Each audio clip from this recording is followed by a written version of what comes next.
इस ऐतिहासिक अवसर पर उपस्थित मंत्रिमंडल के मेरे सहयोगीगण,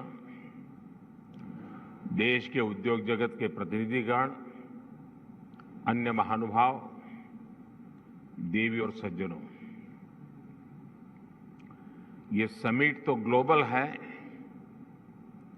लेकिन आवाज लोकल है।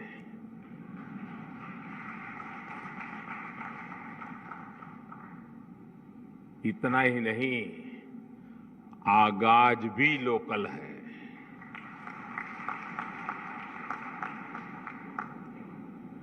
आज 21वीं सदी के विकसित होते भारत के सामर्थ्य का, उस सामर्थ्य को देखने का, उसके प्रदर्शन का एक विशेष दिवस है। आजादी के अमृत महोत्सव के इस ऐतिहासिक कालखंड में 1 अक्टूबर 2022 ये तारीख इतिहास में दर्ज होने वाली है।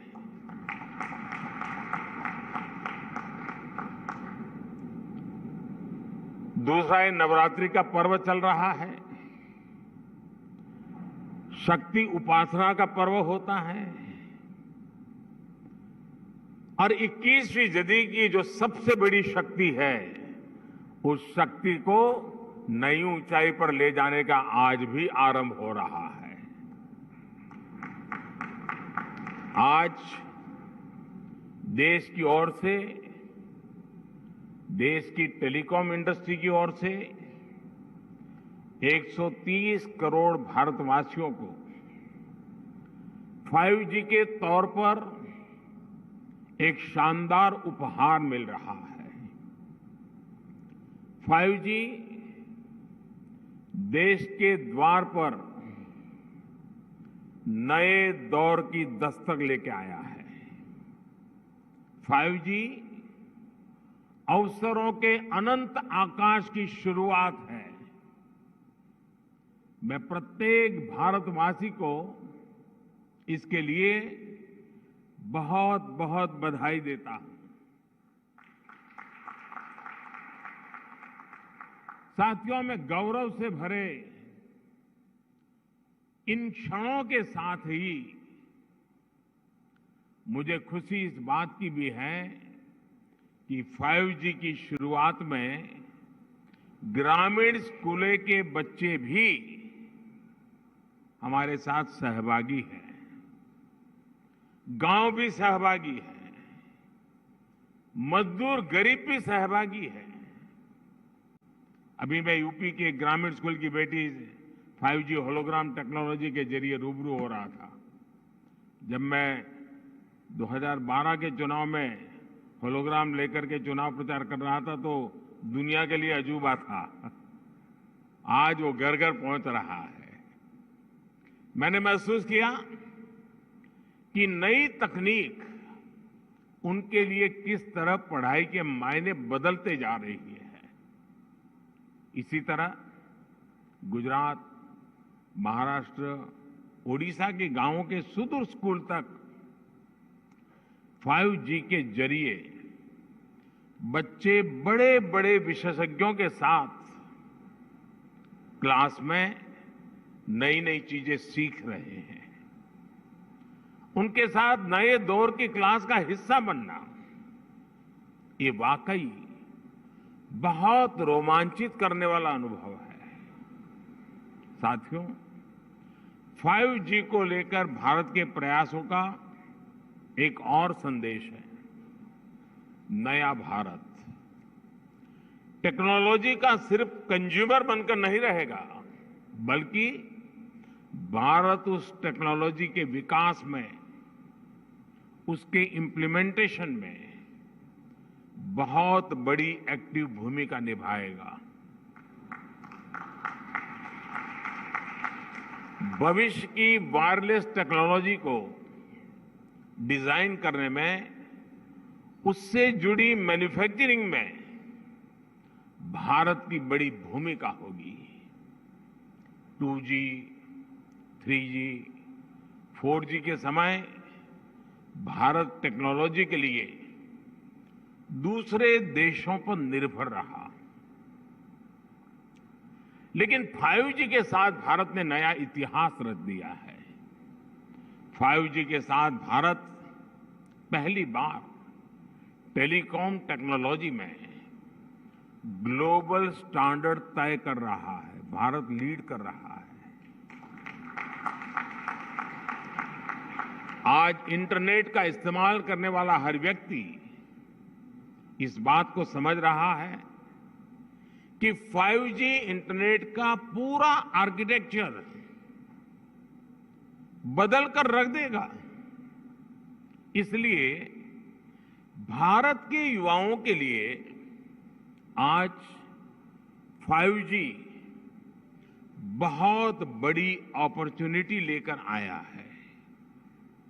मुझे खुशी है कि विकसित भारत का संकल्प लेकर आगे बढ़ रहा हमारा देश दुनिया के अन्य देशों के साथ किस तरह कदम से कदम मिलाकर चल रहा है। ये भारत की बहुत बड़ी सफलता है। डिजिटल इंडिया अभियान की बहुत बड़ी सफलता है। साथियों, जब हम डिजिटल इंडिया की बात करते हैं तो कुछ लोग समझते हैं कि ये सिर्फ सरकारी एक योजना है। लेकिन डिजिटल इंडिया सिर्फ एक नाम नहीं है। ये देश के विकास का बहुत बड़ा विजन है। इस विजन का लक्ष्य है उस टेक्नोलॉजी को आम लोगों तक पहुंचाना जो लोगों के लिए काम करे और लोगों के साथ जुड़कर काम करे। मुझे याद है जब मोबाइल सेक्टर से जुड़े इस विजन के लिए स्ट्रेटेजी बनाई जा रही थी तो मैंने कहा था कि हमारी अप्रोच टुकड़ों टुकड़ों में नहीं होनी चाहिए बल्कि होलिस्टिक होनी चाहिए। डिजिटल इंडिया की सफलता के लिए जरूरी था कि वो इस सेक्टर के सभी आयामों को एक साथ कवर करे। इसलिए हमने 4 पिलर्स पर और 4 दिशाओं में एक साथ फोकस किया। पहला, डिवाइस की कीमत। दूसरा, डिजिटल कनेक्टिविटी। तीसरा, डेटा की कीमत। चौथा, और जो सबसे जरूरी है, डिजिटल फर्स्ट की सोच। साथियों, जब हम पहले पिलर की बात करते हैं, डिवाइस की कीमत की बात करते हैं, तो एक बात बहुत स्पष्ट है। डिवाइस की कीमत तभी कम हो सकती है जब हम आत्मनिर्भर हो। और आपको याद होगा बहुत लोगों ने आत्मनिर्भर की मेरी बात की मजाक उड़ाई थी। 2014 तक हम करीब 100% मोबाइल फोन आयात करते थे, विदेशों से इंपोर्ट करते थे। और इसलिए हमने तय किया कि हम इस क्षेत्र में आत्मनिर्भर बनेंगे। हमने मोबाइल मैन्युफैक्चरिंग यूनिट्स को बढ़ाया। 2014 में जहां देश में 2 मोबाइल मैन्युफैक्चरिंग यूनिट्स थी, 8 साल पहले 2, अब उनकी संख्या 200 के ऊपर है।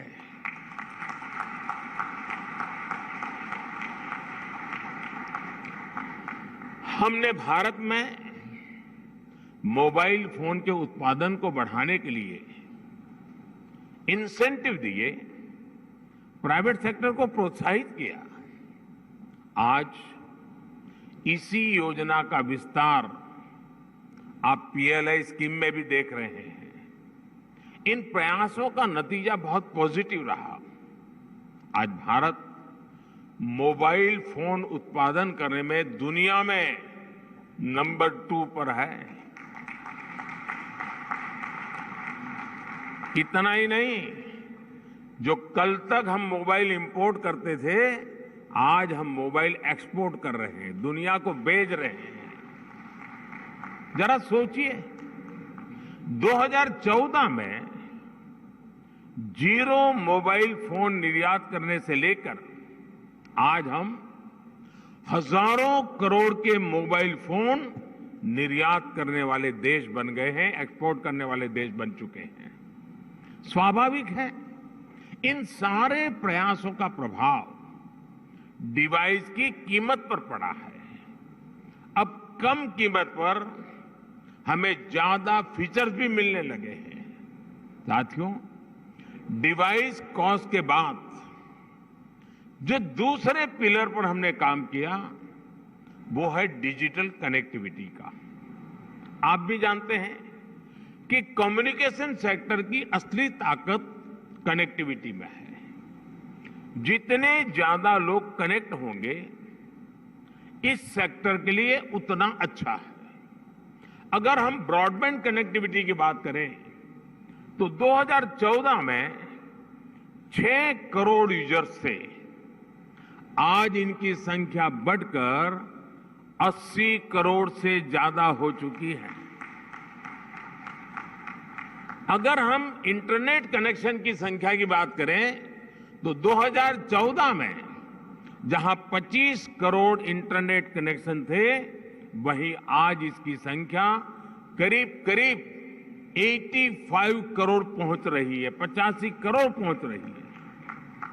ये बात भी नोट करने वाली है कि आज शहरों में इंटरनेट यूजर्स की संख्या के मुकाबले हमारे ग्रामीण क्षेत्रों में इंटरनेट यूजर्स की संख्या तेजी से बढ़ रही है।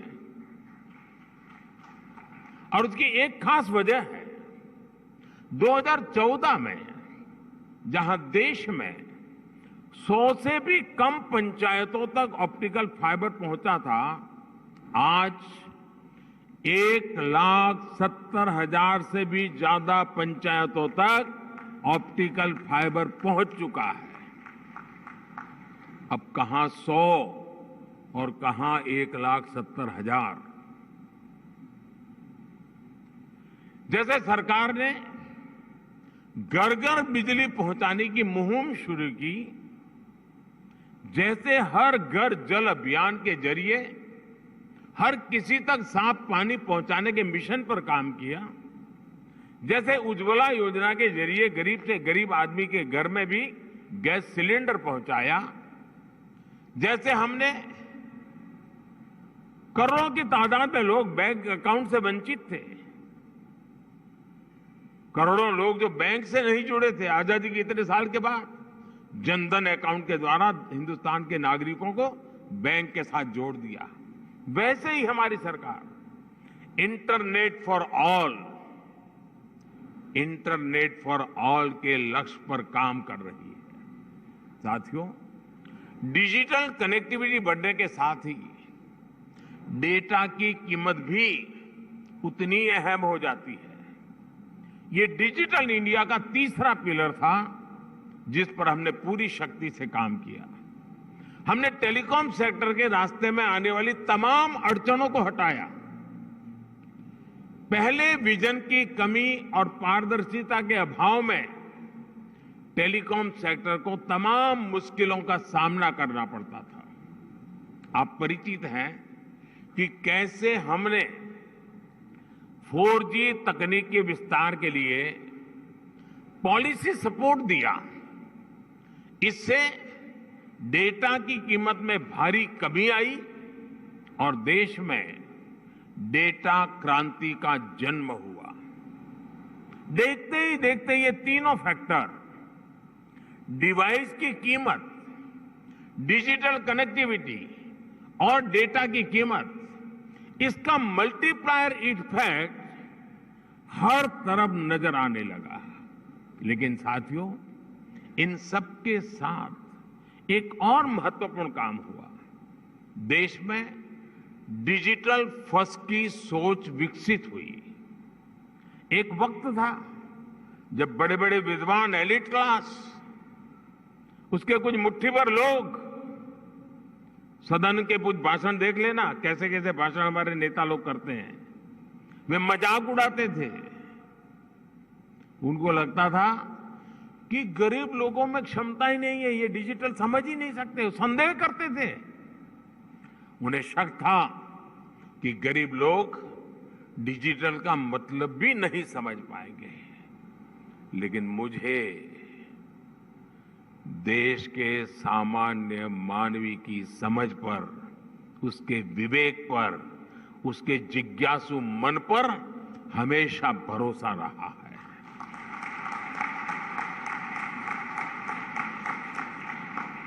मैंने देखा है कि भारत का गरीब से गरीब व्यक्ति भी नई तकनीकों को अपनाने में आगे रहता है।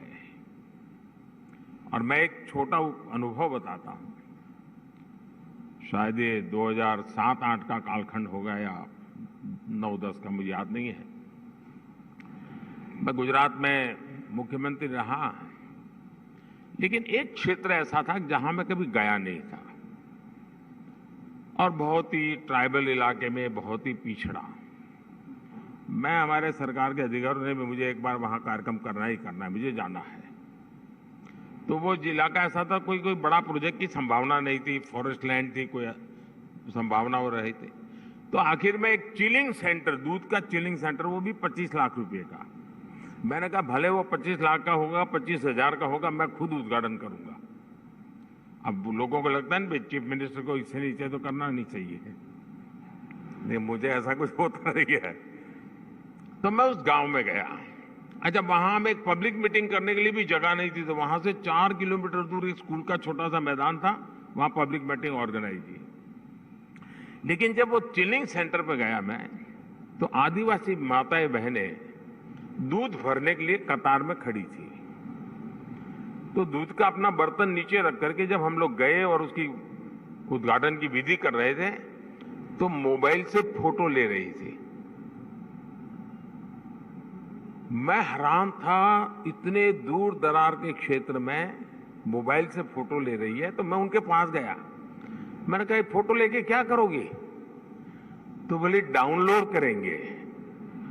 ये शब्द सुनकर के मैं सचमुच में सरप्राइज हुआ था मुझे कि ये ताकत है हमारे देश के गांव में। आदिवासी क्षेत्र की गरीब माताएं बहनें जो दूध भरने आई थी, वो मोबाइल फोन से अपनी फोटो ले रही थी और उनको ये मालूम था कि इसमें तो नहीं, आप डाउनलोड करवा देंगे। और डाउनलोड शब्द उनसे मुंह से निकलना, ये उनकी समझ शक्ति और नई चीजों को स्वीकारने के स्वभाव का परिचय देती है। मैं कल गुजरात में था, तो मैं अंबाजी तीर्थ क्षेत्र पे जा रहा था, तो रास्ते में छोटे छोटे गांव थे। आधे से अधिक लोग ऐसे होंगे जो मोबाइल से वीडियो उतार रहे थे, आधे से अधिक लोग। यानी हमारे देश की ये जो ताकत है, इस ताकत को हम नजरअंदाज नहीं कर सकते हैं। और सिर्फ देश के इलीट क्लास के कुछ लोगों को ही हमारे गरीब भाई बहनों पर यकीन नहीं था।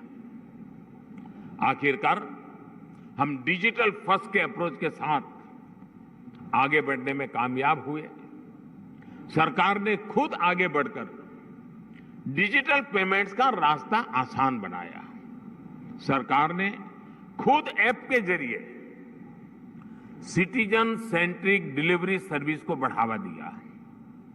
बात चाहे किसानों की हो या छोटे दुकानदारों की, हमने उन्हें ऐप के जरिए रोज की जरूरतें पूरी करने का रास्ता दिया। इसका नतीजा आज आप देख सकते हैं। आज टेक्नोलॉजी सही मायने में डेमोक्रेटिक हो गई है, लोकतांत्रिक हो गई है। आपने भी देखा है कि डिजिटल फर्स्ट की हमारी अप्रोच ने कोरोना वैश्विक महामारी के इस दौर में देश के लोगों की कितनी मदद की। दुनिया के बड़े बड़े विकसित देश जब अपने नागरिकों की मदद करने में संघर्ष कर रहे थे, खजाने में रुपये पड़े थे, डॉलर थे, पाउंड थे, सब था, यूरो था, लेकिन और देने का तय भी किया था, लेकिन पहुंचाने का रास्ता नहीं था। भारत एक क्लिक पर हजारों करोड़ रुपए मेरे देश के नागरिकों के खाते में ट्रांसफर कर रहा है। ये डिजिटल इंडिया की ही ताकत थी कि जब दुनिया थमी हुई थी तो भी हमारे बच्चे ऑनलाइन क्लासेस ले रहे थे, पढ़ाई कर रहे थे। अस्पतालों के सामने असाधारण चुनौती थी, लेकिन डॉक्टर्स अपने मरीजों का इलाज टेलीमेडिसिन के जरिए भी कर रहे थे। ऑफिसेज बंद थे, लेकिन वर्क फ्रॉम होम चल रहा था। आज हमारे छोटे व्यापारी हो, छोटे उद्यमी हो, लोकल कलाकार हो, कारीगर हो, डिजिटल इंडिया ने सबको मंच दिया है, बाजार दिया है।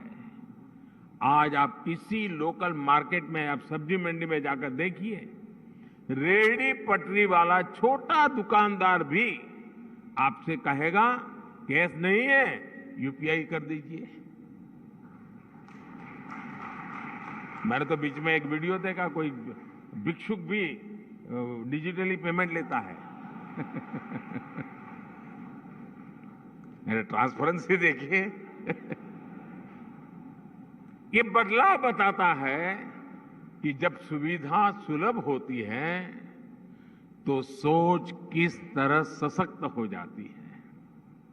साथियों, आज टेलीकॉम सेक्टर में जो क्रांति देश देख रहा है वो इस बात का सबूत है कि अगर सरकार सही नीयत से काम करे तो नागरिकों की नीयत बदलने में देर नहीं लगती है। 2G की नीयत और 5G की नीयत में यही फर्क है।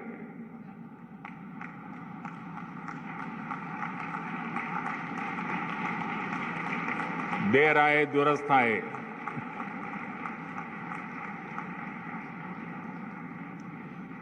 भारत आज दुनिया के उन देशों में है जहां डेटा इतना सस्ता है।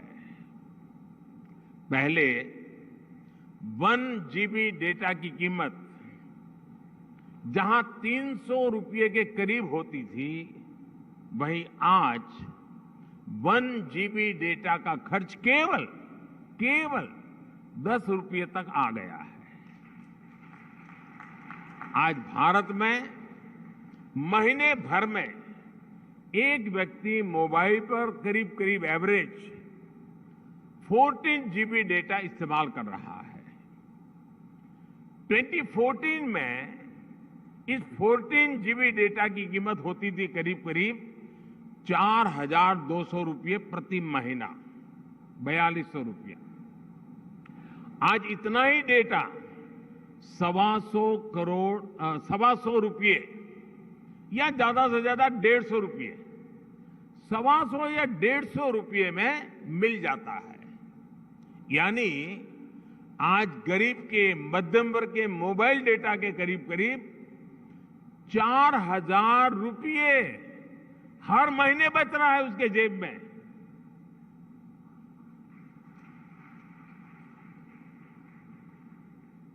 हमारी सरकार के इतने सारे प्रयासों से भारत में डेटा कीमत बहुत कम बढ़ी हुई है। ये बात अलग है, 4,000 रुपया बचना कोई छोटी बात नहीं है हर महीना। लेकिन जब मैं बता रहा हूं तब आपको ध्यान में आया, क्योंकि हमने इसका हो हल्ला नहीं किया, विज्ञापन नहीं दिए, झूठे बड़े गपगोले नहीं चलाए। हमने फोकस किया कि देश के लोगों की सहूलियत बढ़े, ईज ऑफ लिविंग बढ़े। साथियों, अक्सर ये कहा जाता है कि भारत पहली 3 औद्योगिक क्रांतियों का लाभ नहीं उठा पाया, लेकिन मेरा विश्वास है कि भारत न सिर्फ चौथी औद्योगिक क्रांति का पूरा लाभ उठाएगा, बल्कि उसका नेतृत्व भी करेगा। और विद्वान लोग तो कहने लगे हैं कि ये भारत का दशक नहीं, ये भारत की शताब्दी है। ये डेकेड नहीं, सेंचुरी है। भारत ने किस तरह 4G आने के बाद टेक्नोलॉजी की दुनिया में ऊंचाई छलांग लगाई है, इसके हम सभी साक्षी हैं। भारत के नागरिकों को जब टेक्नोलॉजी के समान अवसर मिल जाते हैं तो दुनिया में उन्हें कोई पछाड़ नहीं सकता। इसलिए आज जब भारत में 5G का लॉन्च हो रहा है तो मैं बहुत विश्वास से भरा हुआ हूं दोस्तों। मैं दूर का देख पा रहा हूं और जो सपने हमारे दिल दिमाग में चल रहे हैं उसको अपनी आंखों के सामने हम साकार होते देखेंगे। हमारे बाद वाली पीढ़ी देखेगी, ऐसा काम होने वाला नहीं है, हम ही हमारे आंखों के सामने देखने वाले हैं। ये एक सुखद संयोग है कि कुछ सप्ताह पहले ही भारत विश्व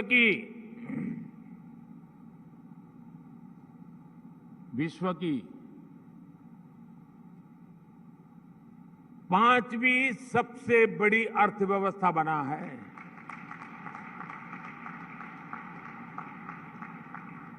और इसलिए ये अवसर है हमारे युवाओं के लिए जो 5G टेक्नोलॉजी की मदद से दुनिया भर का ध्यान खींचने वाले इनोवेशंस कर सकते हैं। ये अवसर है हमारे एंटरप्रेन्योर्स के लिए जो 5G टेक्नोलॉजी का इस्तेमाल करते हुए अपना विस्तार कर सकते हैं। ये अवसर है भारत के सामान्य मानवी के लिए जो इस टेक्नोलॉजी का इस्तेमाल करते हुए अपनी स्किल्स को सुधार सकता है, अपस्किल्स कर सकता है, रीस्किल्स कर सकता है, अपने आइडियाज को सच्चाई में बदल सकता है। साथियों, आज का ये ऐतिहासिक अवसर एक राष्ट्र के तौर पर, भारत के एक नागरिक के तौर पर हमारे लिए नई प्रेरणा लेकर आया है।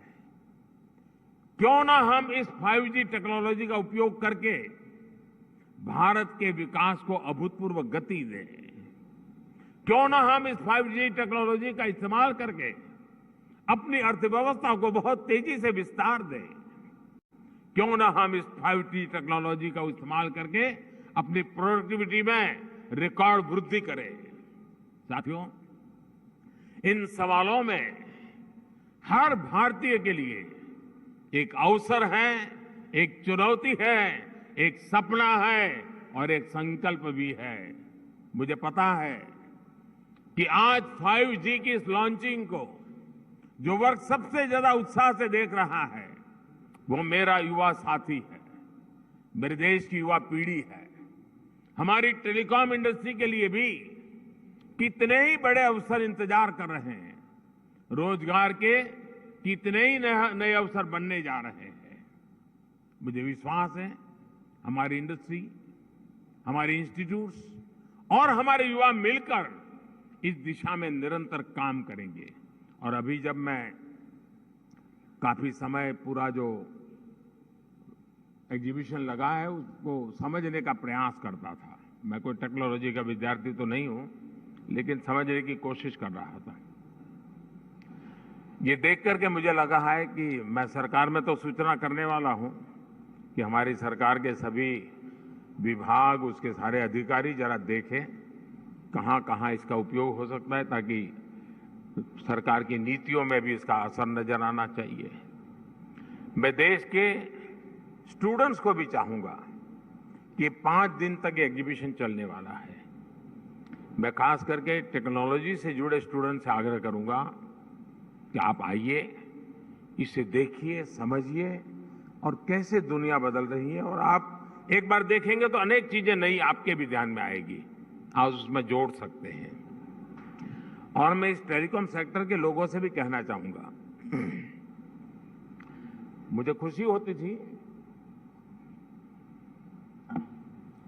जिस जिस स्टॉल में मैं गया, हर कोई कहता था ये इंडिजीनियस है, ये आत्मनिर्भर है, ये हमने बनाया है। सब बड़े गर्व से कहते थे, मुझे आनंद हुआ। लेकिन मेरा दिमाग कुछ और चल रहा था। मैं ये सोच रहा था, जैसे कई प्रकार की कार आती हैं, हर एक की अपनी एक ब्रांड होती है, हर एक की अपनी विशेषता भी होती है, लेकिन उसमें जो स्पेयर पार्ट पहुंचाने वाले होते हैं वो एमएसएमई सेक्टर के होते हैं। और एक ही एमएसएमई के एक फैक्ट्री वाला 6 प्रकार की गाड़ियों के स्पेयर पार्ट बनाता है, छोटे मोटे जो भी सुधार करने करे वो देता है। मैं चाहता हूं कि आज हार्डवेयर भी आप लगाए रहे हैं, ऐसा लगा मुझे आपकी बातों से। क्या एमएसएमई सेक्टर को इसके लिए जो हार्डवेयर की जरूरत है, उसके छोटे छोटे पुर्जे बनाने के लिए उनको काम दिया जाए, बहुत बड़ा इकोसिस्टम बनाया जाए। एकदम से मैं व्यापारी तो नहीं हूं, मुझे रुपये पैसे से लेना देना नहीं है, लेकिन मैं इतना समझता हूं कि कॉस्ट एकदम कम हो जाएगी, एकदम कम हो जाएगी। हमारे एमएसएमई सेक्टर की ताकत है। और वो सप्लाई आपको सिर्फ अपने यूनिकनेस के साथ उसमें सॉफ्टवेयर वगैरह जोड़ करके सर्विस देनी है। और इसलिए मैं समझता हूं कि आप सब मिलकर के एक नया और मिलकर के करना पड़ेगा, और तभी जाकर के इसकी कॉस्ट हम नीचे ला सकते हैं। बहुत से काम हैं हम मिलकर के करते ही हैं। तो मैं जरूर इस क्षेत्र के लोगों से भी कहूंगा। मैंने ये भी देखा है कि स्टार्टअप में जिन बच्चों ने काम किया है, जिन नौजवानों ने काम किया है, ज्यादातर इस क्षेत्र में उन्हीं स्टार्टअप को ओन कर करके उसको स्केल अप किया गया है। मैं स्टार्टअप वाले साथियों को भी कहता हूं कि आपके लिए भी इस क्षेत्र में कितनी सेवाएं अधिकतम आप दे सकते हैं, कितनी यूजर फ्रेंडली व्यवस्थाओं को विकसित कर सकते हैं, आखिरकार इसका फायदा यही है। लेकिन एक और चीज मैं चाहूंगा, ये भी आपका जो एसोसिएशन है वो मिलकर के एक मूवमेंट चला सकता है क्या? एटलीस्ट हिंदुस्तान के सभी डिस्ट्रिक्ट हेडक्वार्टर में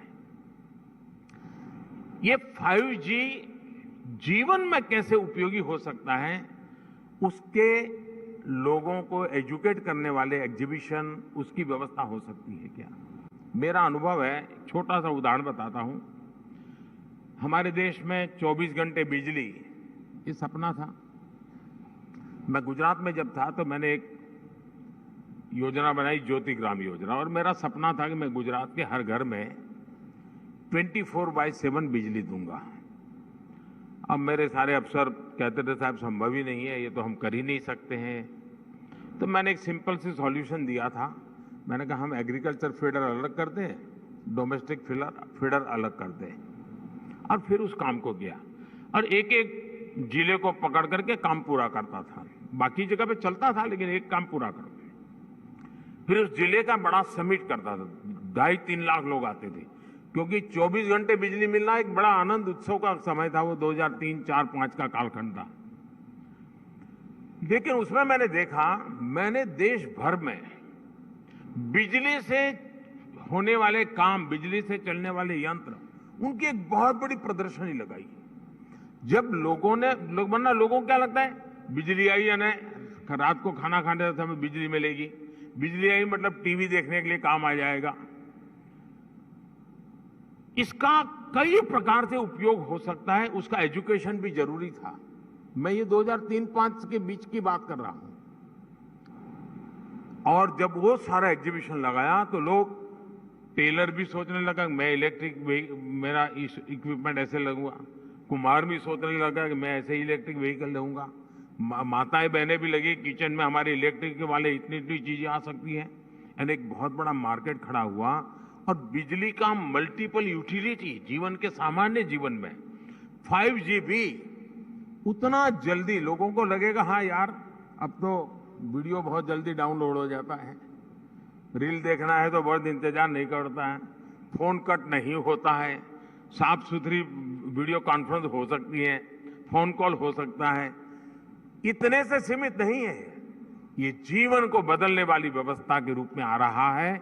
और इसलिए मैं इस उद्योग जगत के मित्रों के एसोसिएशन को कहूंगा कि आप स्कूल, कॉलेज, यूनिवर्सिटी और हिंदुस्तान के हर डिस्ट्रिक्ट में जाकर के इसके कितने पहलू हैं, और आप देखिए वो लोग उसमें वैल्यू एडिशन करेंगे, तो एक आपके लिए सेवा का काम भी हो जाएगा।